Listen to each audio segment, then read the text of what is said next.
নমস্কার, আপনারা শুনছেন বাংলা ছোট গল্প। আমি রয়েছি আপনাদের সঙ্গে সোহিনী। শুরু করছি আজকের গল্প।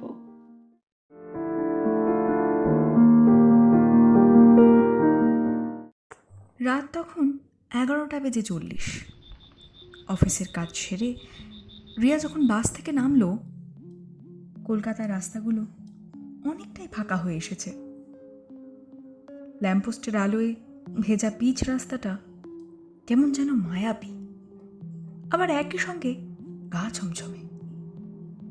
রোজের চেনা পথ, কিন্তু আজ যেন কেমন অন্যরকম। বাতাসে একটা চাপা ঠান্ডা ভাব। অদ্ভুত না? কেমন একটা শীতের যেন আগাম আভাস। এমন হওয়ার তো কথা নয়। রিয়া হাঁটতে শুরু করলো।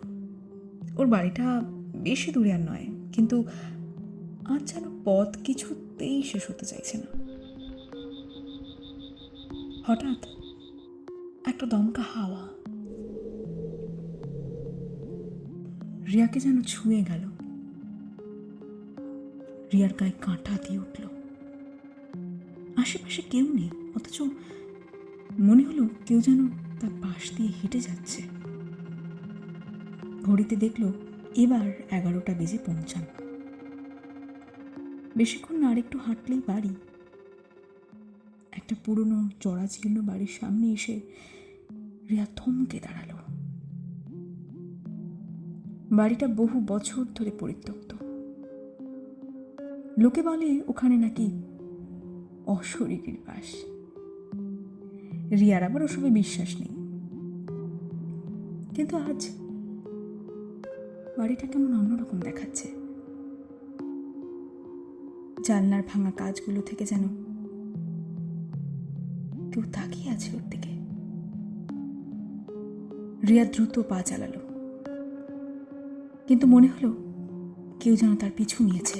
পায়ের শব্দটা যেন প্রতিধ্বনিত হচ্ছে, অথচ আশেপাশে তো কোনো মানুষই নেই। হঠাৎ একটা ফিসফিসানি কানে এলো। রিয়া!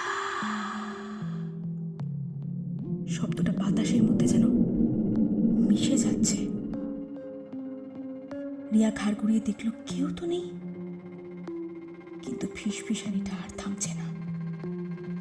রিয়া, তুই একা?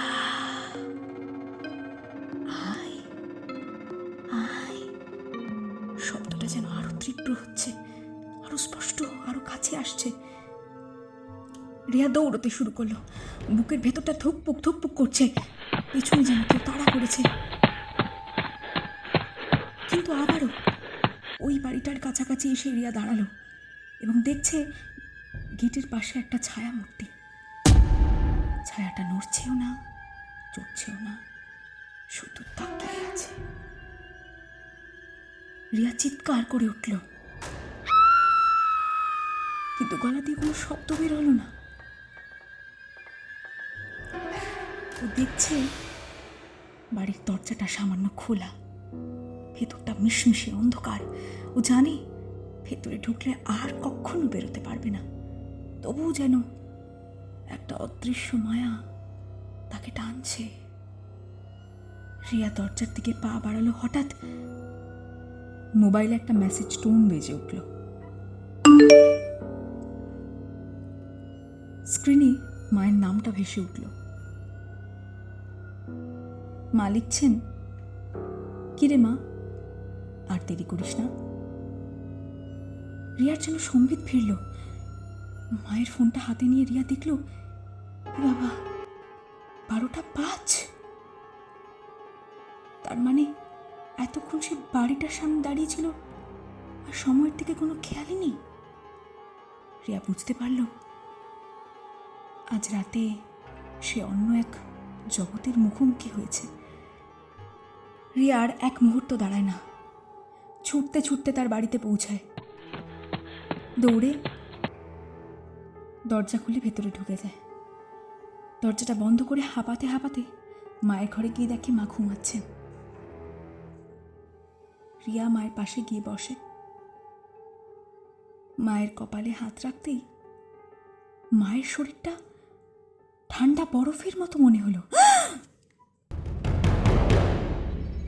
রিয়া চিৎকার করে উঠল, কিন্তু কেউ শুনতে পাচ্ছে না ওর আওয়াজ। ঘরের আলোটা নিভে গেল আর রিয়া দেখল সেই ছায়া মূর্তিটা মায়ের চোখের দিকে তাকিয়ে যেন হাসছে।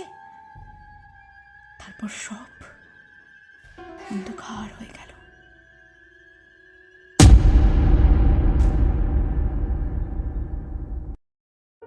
কেমন লাগলো আজকের গল্প আপনাদের জানাতে ভুলবেন না কমেন্ট সেকশনে।